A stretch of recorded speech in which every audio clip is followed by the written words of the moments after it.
There is only one woman in the entire Qur'an whose fate is sealed. Her destination is hell. She was not just any woman. She was powerful, wealthy, and feared, but her status could not save her from the eternal curse written in the words of Allah. Who was this woman? And what made her the most wicked woman to ever exist? This is the story of Jamil, the woman whose hatred for Islam knew no limits, the woman who even Shaitan would be surprised by. To understand the enemies of Islam today, we must first understand her. She was the first to use the very same tricks that enemies of Islam still use. Her story is shocking and filled with schemes, lies, and an obsession with destroying the truth. Before we begin, make sure to subscribe to the channel and like the video to support us. Now, let's dive into this dark chapter of history. Jamil was a woman of power, wealth, and prestige. She belonged to one of the most influential families of Quraysh, the daughter of Harb bin Umayyah, a leader known for his strength and influence. She was raised in an environment of affluence, surrounded by luxury, and carried herself with the arrogance of someone who believed they were untouchable. Her marriage to Abū Lahab, one of the wealthiest and most powerful men of Mecca, only added to her pride. Together, they formed a power couple feared by many, but while she had status, she lacked character. Beneath her wealth and noble lineage, Jamil was consumed by jealousy, arrogance, and a relentless thirst for control. She wielded her sharp tongue like a weapon, spreading slander and fueling discord among the people of Mecca. Her influence was undeniable, not because of wisdom or kindness, but because of her ability to manipulate, intimidate, and deceive. Unlike noble women of her time who used their status to support the weak, Jamil used hers to crush those she deemed a threat. She mocked the Prophet Muhammad, peace be upon him, ridiculed the believers, and waged war against Islam with relentless fury.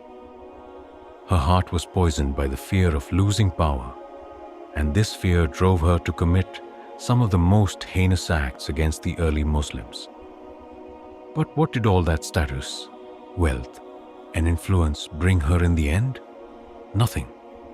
The very things she prided herself on, her power and reputation, became worthless when Allah's judgment was revealed in Surah Al-Masad. A woman who once ruled through fear was reduced to a cursed name, remembered only for her downfall. For Jamil, life was about power, control, and dominance. She was the wife of Abū Lahab, one of the wealthiest men in Mecca, and belonged to the powerful Umayyad clan. She walked through the streets with an air of superiority, her name whispered with both fear and admiration. She believed that nothing could ever shake her world, that her wealth and status would protect her forever. But then, everything changed. One day, a message began to spread through Mecca, a message that threatened the very foundation of her existence. The Prophet Muhammad, peace be upon him, had declared his prophethood. He was calling the people towards one God, towards truth and justice. But to Jamil, this was more than just a new belief. It was an attack on her way of life. If the Prophet Muhammad, peace be upon him, was truly a prophet, then her entire world, built on pride, idolatry, and tribal supremacy, would come crashing down. At first she laughed. This would not last. She was certain the people of Quraysh would silence him quickly. But as days turned into weeks, something terrifying happened. The message of Islam did not weaken. It grew stronger. More and more people began following the Prophet, including some of the most respected men and women in Mecca. Then came the moment that shattered her world completely. Surah Al-Masad was revealed, a divine condemnation of her and her husband etched into the Qur'an for eternity.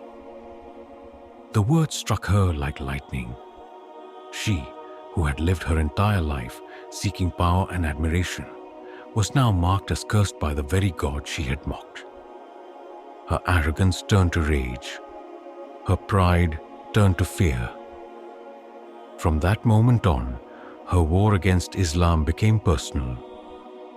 She had lost everything except her hatred. Jamil was not just an enemy of Islam. She was a strategist of lies, a manipulator of minds, a woman who wielded deception like a sword.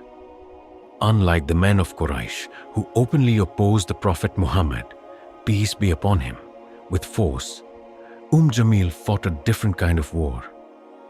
A war of whispers, slander, and psychological torment. She knew that words, when used correctly, could be more destructive than weapons.